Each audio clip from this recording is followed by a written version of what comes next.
Atacama does not feel like a place on Earth. It feels like a mistake in the map, a region forgotten by water, abandoned by clouds, and stripped down to pure geology. Here, the planet reveals a face that looks unfinished, hostile, and eerily familiar to scientists who study Mars. This is the Atacama Desert, the driest non-polar desert on Earth. In some parts of Atacama, rain has not fallen for centuries. In others, measurable rainfall has never been recorded at all. The ground remembers water only as a concept, not an experience. The soil is hardened, cracked, mineral-rich, and hostile to almost everything we associate with life. And yet, Atacama exists. Silent, immense, unapologetic, stretching along the Pacific coast of northern Chile, Atacama lies trapped between powerful forces. To the west, the cold Humboldt Current flows northward, chilling the air and preventing moisture from rising. To the east, the Andes Mountains rise like a massive wall, blocking humid air from the Amazon basin. Between them, Atacama remains locked in permanent dryness. This is not an accident of geography. It is a perfect storm of absence. The sky above Atacama is almost always clear. Clouds struggle to survive here. When they do appear, they pass quickly, thin and fragile, dissolving under the sun. Daylight is brutal. Ultraviolet radiation reaches the surface with little resistance. The sun feels closer here, sharper, less forgiving. At night, the desert transforms. Temperatures drop rapidly. Heat escapes the land as quickly as it arrived. The silence deepens. Above, the sky explodes with stars. Without humidity, without light pollution, the Milky Way becomes overwhelming, dense, textured, almost physical. This is why some of the world's most powerful observatories are built here. In Atacama, humans look outward, away from Earth, because the land itself feels alien enough to belong to space. Astronomers study distant galaxies from a desert that already feels detached from the planet beneath their feet. But Atacama is not only a place of looking outward, it is also a place of looking backward. Beneath its surface lies a deep archive of Earth's history. Ancient salts, nitrates, and minerals accumulated over millions of years, preserved by the lack of water. In some areas, organic material has remained unchanged for tens of thousands of years. Atacama is a natural laboratory, a frozen moment in geological time. Life here exists on the edge of possibility. To the untrained eye, the desert appears dead. But under microscopes, scientists have discovered microbial communities surviving in places once believed sterile. These organisms extract moisture from fog, from salt crystals, from the air itself. They survive where biology was not supposed to function. This is why Atacama is often used as an analog for Mars. NASA tests rovers here. Astrobiologists study its soil. Engineers simulate extraterrestrial missions across its barren plains. If life can survive in Atacama, then perhaps life could survive elsewhere. And yet, Atacama remains deeply human. Long before scientists arrived, people lived here, not comfortably, but intentionally. Indigenous cultures learned to read the desert with precision. They followed rare water sources. They understood fog patterns. They treated the land not as empty, but as demanding. Later, miners came. The desert's mineral wealth transformed it into one of the most economically important regions in South America. Nitrate towns appeared suddenly, flourished briefly, and vanished just as fast. Ghost towns remained scattered across the plains. Abandoned buildings, rusting machinery, silent railways swallowed by dust. Atacama remembers everything. It does not erase, it preserves. Human ambition here feels fragile against the scale of time. Structures decay slowly, not because nature is aggressive, but because it is indifferent. Wind wears edges down grain by grain. Sun bleaches color from memory. In Atacama, progress leaves fossils. The landscape itself becomes abstract. Mountains appear painted rather than formed, layered in reds, whites, yellows, and deep browns. Salt flats stretch endlessly, blinding under the sun. Valleys twist into shapes that feel intentional, sculpted by forces too patient to notice us. Distances deceive. What looks close may take hours to reach. What appears small may be massive. Without trees, without water, without familiar landmarks, perception shifts. The desert destabilizes orientation. You begin to navigate by instinct rather than reference. This is where Atacama begins to work on the mind. With fewer distractions, thought slows. The desert does not overwhelm, it empties. In that emptiness, attention sharpens. Sound becomes rare. Movement feels deliberate. Even breathing feels more noticeable. Atacama does not invite comfort. It invites awareness. And this is only the outer layer. Farther in, the desert grows harsher. Valleys deepen. Volcanic peaks rise. The land becomes more extreme, more otherworldly. Places where nothing moves, where the earth feels closer to its raw, elemental state. Atacama is not trying to be beautiful. It is simply honest. And as we move deeper into this landscape, toward salt valleys, volcanic plateaus, and absolute dryness, the illusion that Earth is gentle begins to fade. This is the planet without mercy, without softness, without apology. And this is only the beginning. As we move deeper into the Atacama Desert, the land becomes less forgiving and more absolute. The traces of softness disappear. Vegetation fades entirely. Even insects grow rare. What remains is stone, salt, wind, and light. This is not a transitional landscape. It is an end state, a version of Earth where compromise no longer exists. Here, dryness is not just a condition. It is a ruling principle. In the heart of Atacama, some regions are so dry that bacteria struggle to survive. The soil is saturated with salts and toxic minerals. Organic matter breaks down slowly, if at all. Objects left on the surface remain almost unchanged for decades. Footprints can last for years. This is one of the closest natural environments on Earth to the surface of Mars. Scientists come here not because it is beautiful, but because it is honest. Atacama does not hide its extremes. It exposes them completely. Every crack in the ground tells a story of evaporation. Every mineral stain marks the slow movement of chemistry without water. Salt flats dominate vast areas. They stretch endlessly, bright and blinding under the sun, their surfaces fractured into geometric patterns. Beneath them lie ancient lakes, long evaporated, leaving behind thick layers of salt and lithium-rich brine. These flats are not empty.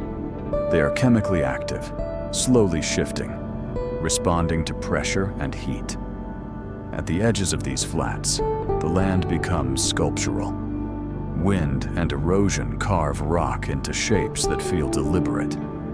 Valleys narrow into corridors. Cliffs rise suddenly from flat ground. Colors intensify. Deep reds, pale yellows, chalky whites. The desert begins to resemble an alien architecture, one shaped by rules unfamiliar to human intuition. Volcanoes rise across the horizon. Many are dormant. Some are active.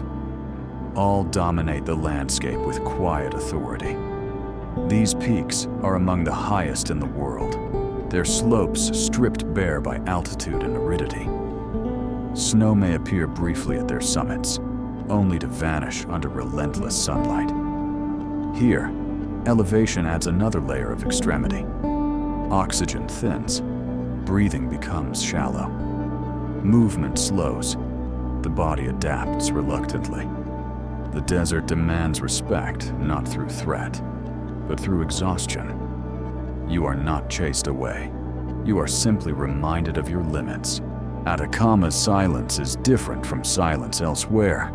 It is not peaceful. It is precise. Sound does not echo much here.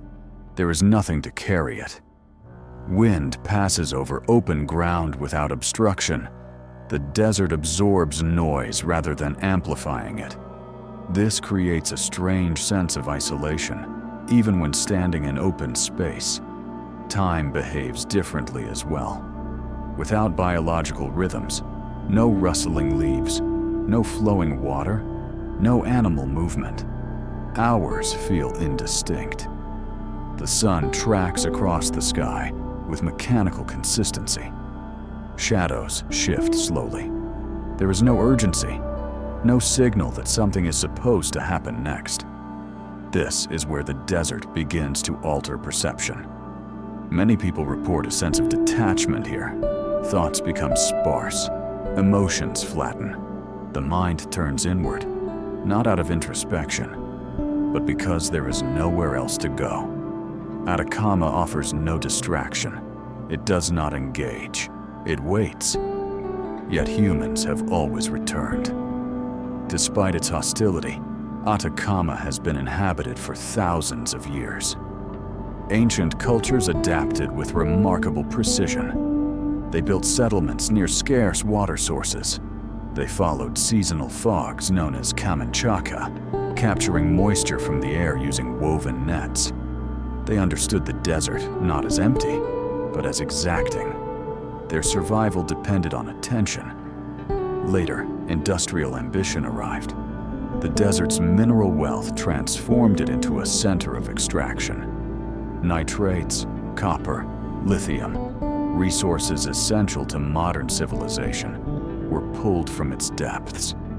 Entire towns appeared almost overnight. Railways crossed barren plains. Wealth flowed outward. And when the resources declined, the towns died. What remains today are silent shells, houses, schools, theaters, preserved by dryness. These ghost towns feel suspended in time, untouched by decay, yet emptied of purpose. They are reminders that Atacama does not forgive overreach. It allows presence. It does not allow permanence. Even modern infrastructure here feels temporary. Roads cut across the desert like thin scars. Observatories rise on mountain ridges, their domes gleaming against emptiness. Scientists work at the limits of comfort, protected only by technology and planning. And still, the desert remains in control. Storms arrive suddenly. Dust clouds erase visibility. Temperature shifts test equipment and bodies alike. The land does not cooperate. It tolerates. This is why Atacama fascinates those who study extremes. It shows what Earth becomes when water, the foundation of familiarity, is removed. It reveals the skeleton of the planet. Rock without softness. Chemistry without biology. Time without growth. Atacama is not a warning. It is a revelation. It demonstrates that Earth contains many versions of itself, some welcoming, some indifferent, some almost extraterrestrial, and that life, when it appears, is an exception rather than the rule. As we move farther into the desert, toward higher plateaus and deeper salt valleys, this truth becomes unavoidable. The illusion of Earth as a gentle, balanced system begins to break down. Here, the planet shows its other face, ancient, uncompromising, and unconcerned with our presence. And beyond this interior, beyond the salt and stone, lies the final extreme. A place where dryness meets altitude, where color fades almost entirely, where even the idea of survival feels theoretical. This is where Atacama reaches its limit, and where the desert becomes something more than land. It becomes a mirror, reflecting what Earth looks like when stripped of everything we depend on. Beyond the inner valleys of Atacama, the desert rises. The land slowly lifts itself toward the sky, becoming thinner, colder, and more exposed. What was once dryness becomes something sharper, a combination of altitude, radiation, and isolation. This is the high Atacama, where the Earth feels stripped not only of water, but of atmosphere itself. Here, the desert reaches its purest form. The plateau stretches endlessly, broken only by distant volcanoes and shallow basins filled with salt. Colors fade. Browns and reds give way to pale grays and whites. The landscape becomes minimal, almost abstract, as if detail itself has been removed. At elevations above 4,000 meters, oxygen thins dramatically. Every movement requires effort. The body responds slowly. Thoughts grow quieter. Even sound feels distant, carried away by thin air and open space. This is a place where the Earth stops accommodating. The sun here is unforgiving. Without clouds, without moisture, without vegetation, ultraviolet radiation strikes the surface directly. Skin burns quickly. Equipment degrades. Life retreats into the smallest possible forms, hiding in cracks, beneath stones, inside salt crystals. And yet, life persists. In some of the most hostile zones of Atacama, scientists have discovered microorganisms surviving in ways that challenge biology itself. These organisms extract trace moisture from the air. They remain dormant for years, even decades, waiting for rare moments of humidity. When conditions briefly improve, they awaken, metabolize, and then disappear again into dormancy. Life here does not thrive. It waits. This is why Atacama has become central to the search for life beyond Earth. Rovers are tested here. Instruments designed for Mars are calibrated in this soil. Scientists study Atacama not to understand comfort, but to understand limits. To ask a fundamental question: how little does life need? In many ways, Atacama answers that question with brutal clarity. Without water, complexity collapses. Ecosystems simplify. Relationships disappear. What remains is survival reduced to chemistry and patience. The desert shows what the planet looks like when biology nearly fails. And yet, the desert is not empty of meaning. Human presence here has always been deliberate. Ancient paths cross the plateau, connecting distant oases. Ceremonial sites sit alone on ridges, aligned with mountains and sky. These were not places of settlement, but of significance. Humans came here not to live comfortably, but to engage with something larger than themselves. Even today, there is a sense of reverence in Atacama, not religious in form, but instinctive. The desert commands silence. It discourages noise, speed, excess. People speak quietly here. Movement slow. Attention sharpens. The land seems to demand respect without asking for it. As night falls, the transformation is complete. The desert releases its heat instantly. Cold arrives with precision. Above, the sky opens fully. Stars crowd the darkness, brighter and denser than almost anywhere else on Earth. The Milky Way stretches overhead like a structure rather than a pattern. In this moment, Atacama feels less like a place and more like a threshold, a point where Earth and space begin to resemble each other. This is why astronomers and philosophers are drawn here alike. The desert erases scale.